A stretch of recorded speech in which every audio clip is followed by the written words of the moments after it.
the surface is lying to you. And I want to say that carefully, not as reassurance, not as the kind of thing readings say to make people feel better about situations that are genuinely finished, but as a specific observation about what I'm actually picking up when I sit with your energy right now. What this looks like and what this is are two different things. And the gap between the appearance and the reality is significant enough that I think you deserve to have it named, not to give you false hope, not to keep you suspended in something that doesn't serve you, but because I keep finding when I sit with this something underneath the surface that the surface is not communicating, something that has been developing quietly, something that the visible silence, the visible distance, the visible everything has gone still is actually concealing rather than representing. The stillness is not emptiness. That's the first thing. That's the thing I want you to hold on to before anything else.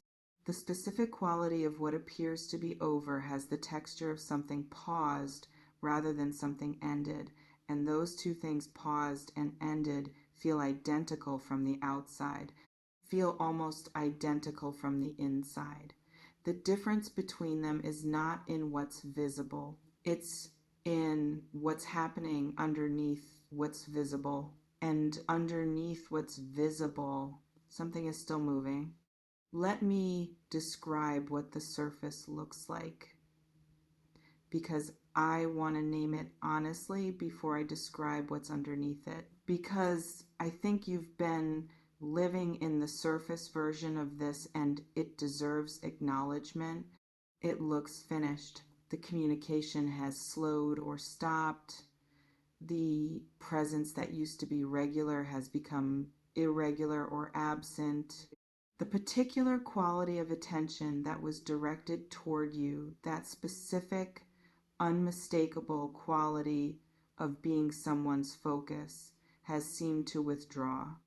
And in its withdrawal, it has left something that resembles the aftermath of ending, the specific quiet that follows something closing. And you've been living in that quiet, trying to read it, trying to determine whether what you're feeling, the sense that something is not actually over, despite all evidence pointing to over is accurate perception, or the particular self-deception of someone who wants something to not be finished and is constructing reasons for it to continue. That question, the one you've been asking it in the quiet, and I want to give you something more useful than false reassurance. I want to try to describe what I actually keep finding when I sit with this energy. Because the answer isn't simply, don't worry, it's fine. The answer is more specific than that, more grounded, more rooted in what's actually happening rather than what would be comforting to believe, what's actually happening.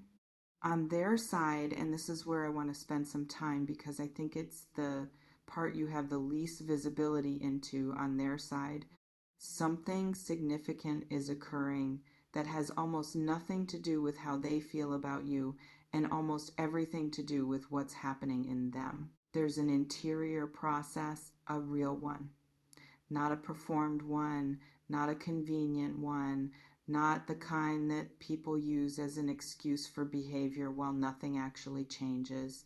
A genuine, uncomfortable, taking longer than expected interior process that is the reason for the surface going quiet. Let me describe what this process looks like from the inside. Something happened either within the connection between you or within their own life independent of you that produced a kind of internal destabilization, not collapse, destabilization. The specific experience of someone whose usual way of navigating things has been disrupted enough that the usual tools aren't quite working, who is moving through a period that requires a kind of attention that doesn't leave much available for external communication. They went inside, not away from you, inside themselves. And the silence, the surface silence that looks from where you're standing, like withdrawal, like cooling, like distance that means something final. That silence is the external expression of an internal depth, of someone working through something that requires genuine solitude to work through. Hold on, because I want to be precise here, because there's a version of this explanation that becomes an excuse for behavior that doesn't deserve excusing. And I don't want to give you that version. The silence has cost you something. I want to name that before I go further, because the reality of their interior process doesn't cancel the reality of what you've been experiencing while that process has been happening. The loneliness of it, the uncertainty, the particular exhaustion of someone trying to read a situation that isn't giving them enough information to read with any confidence. That's real. And it deserves acknowledgement separate from whatever's happening on their side. You've been navigating something difficult in the dark without the information you needed, without the communication that would have made the navigation significantly less costly. That matters. And whatever comes next, whatever this developing thing produces, that cost is something that needs to be part of the conversation, not as accusation, as honesty, as the real accounting of what this period asked of you. There's an image that won't leave me alone, and I want to describe it. A building under construction. From the street, it looks abandoned. The windows are not yet in. The exterior is unfinished. There's scaffolding up, not the scaffolding of something being demolished, the scaffolding of something being built, though from certain angles they look identical. And there's no visible activity, no workers present, no movement. But inside the foundation is being reinforced. The structural work that has to happen before anything visible can be added. The unglamorous, invisible, this is what makes everything else possible work that doesn't look like progress because it doesn't change what can be seen from the outside. This connection is in that phase, the interior structural work. And I know that's not satisfying. I know that a building under interior construction looks exactly like an abandoned building and feels exactly like an abandoned building, and there's no way from where you're standing to confirm which one it is. But I keep getting, when I sit with this specific quality of the first thing, something being built rather than something fallen. The more I sit with this, the more I keep finding something specific about what triggered the pause. Something scared them. Not you, I want to be precise.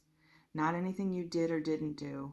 Something about the feeling itself, about the specific quality of what exists between you, about how real it had become, or was becoming, or was clearly going to become if they let it continue developing at the pace it was developing. And real, genuinely, substantively real is frightening to certain people in a way that's genuinely hard to explain to someone who doesn't experience it that way.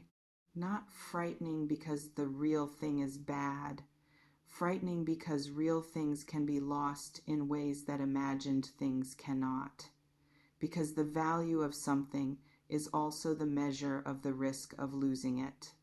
Because carrying this much, whatever this much looks like in this specific person, is a kind of exposure they didn't fully account for until they were already in it. And their response to that exposure was to stop, not to end, to stop, to create distance while they figured out what to do with a feeling that was larger than they were prepared for. And that stopping, that protective pause, looks from the outside like ending. It isn't, wait, no. I want to add something here because I don't want to leave that too clean. to excusing. Because here's the thing, I keep coming back to when I sit with your energy alongside theirs, their fear doesn't obligate you to wait indefinitely. I want to say that clearly because sometimes in readings like this, readings that reveal what's happening underneath the surface, that provide context for behavior that has been difficult to experience, the implication can be now that you understand, you should simply hold on until they're ready. And that's not what I'm saying. What I'm saying is that what's underneath the surface is real, that the connection is not over, that something genuine is still in motion. What I'm also saying is that you have needs, real ones, a need for communication, a need for clarity, a need not to be left in the dark for extended periods while someone else processes their feelings about you at their own pace without any regard for what that pace costs you. Both things are true simultaneously. The connection is real and not over, and you deserve more than silence. There's something about what's coming, the development that makes this not over rather than just wishful, that I want to try to describe. A shift is coming in how they're relating to what they've been going through and how they're relating to the silence they've been maintaining in the specific relationship between their interior process and the external reality of you, of your presence, your existence, the particular fact of what you are to them. Something is completing in the interior process. Not everything, these things rarely complete all at once, but enough. A sufficient threshold of interior clarity is being reached that the silence, which always required a certain amount of interior confusion to maintain, is becoming harder to justify, is starting to feel less like protection and more like a cost. And this person, whatever else is true about them, is someone whose awareness of cost is high, who eventually reaches the point where the cost of a choice becomes visible enough that the choice has to be reconsidered. They're reaching that point, not in a dramatic way, in the quiet, internal, this is taking longer than expected way of someone who has been genuinely working through something and is finally emerging on the other side of it. And on the other side of it, you're the first thing they're going to want to address. I want to talk about what you do with this information because this is the part that I think matters most, and I don't want to skip past it in favor of describing what's happening with them. You have options. And I want to be clear about that because I think sometimes readings like this, readings that reveal the underneath, that explain the surface, can inadvertently suggest that the only appropriate response is to wait, to be patient, to hold the space while they finish whatever they need to finish. You don't have to do only that. You could wait. And waiting might serve you if your own interior is in a place where waiting doesn't cost you more than you can afford. If you can be genuinely okay, not performing okay, actually okay in the meantime, if the things you need to be okay are available to you independent of this, or you could reach not with desperation, not in a way that abandons your dignity, but with the specific, grounded, I want to know where we are directness that is actually native to Virgo, even though it can be scary to deploy a communication that says simply and honestly, I'm not sure where we are and I need to understand. That communication offered from your own ground, not from fear is not weakness. It's self-respect made visible. There's something about who you are in this dynamic that I want to name. You've been interpreting the silence as information about your value on some level, not consciously necessarily, But somewhere in the way you've been experiencing this period, somewhere in the background processing, in the late night thoughts, in the moments when the uncertainty surfaces with its full weight, somewhere in there has been a question that you haven't quite let yourself ask out loud. Does the silence mean I matter less than I thought? And I want to answer that question directly. No, the silence is not information about your value, not a measure of your worth, not a reflection of what you mean or what you are or what you deserve. The silence is information about where they are, about what they're navigating, about the specific intersection of their fear and their feeling and their capacity for intimacy in this particular moment. It says something about them. It says nothing about you. And reclaiming that distinction, separating their process from your worth, is the most important interior work available to you right now. Because your worth is not contingent on their process completing. Your worth exists independent of where they are or aren't. There's a moment coming that I keep seeing, and I want to describe it. A message or a conversation that begins differently than conversations between you have been beginning. That has a different quality in its first moments, a quality of intention, of someone who has decided something and is acting from that decision rather than from the ambiguity that has characterized the recent period. And in that message or that conversation, something is going to be offered. Not necessarily everything, not necessarily the full resolution of all the uncertainty, but something real. Something that closes the specific gap between the appearance of this being over and the reality of it not being over. Something that lets you see what's actually been happening. And when it arrives, when that shift in quality makes itself felt, you're going to have a choice about how to receive it. You could receive it with the warmth it probably deserves, with the openness of someone who has been waiting for exactly this signal without knowing they were waiting for it. Or you could receive it with the caution of someone who has been in the dark for a while and isn't yet sure the light is reliable. Both responses are understandable. What I want to say is give yourself permission to feel both. Don't perform either one. Let what's actually present in you meet what they're bringing. That authentic meeting, imperfect, slightly complicated, not cinematic, is more valuable than any version of this you could choreograph. The last thing, it might look like it's over.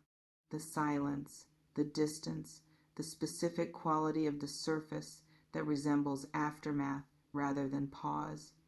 All of it, taken at face value, pointing towards something finished. But here's what I keep finding. When something is actually over, genuinely, finally, completely over, there's a quality to it that this doesn't have. A settledness, a completion in the energy, the specific texture of something that has run its full course and arrived at its natural end. This doesn't have that texture. What this has is the texture of something interrupted, of a story still in the middle of itself, even though the current chapter looks like a conclusion, of a sentence that appears to have ended but hasn't placed its final punctuation yet. You can feel the difference. Even in the uncertainty, even in the moments when the doubt is loudest, even in the middle of the night when the surface version is most convincing, you can feel that something underneath it is still alive. Trust that feeling.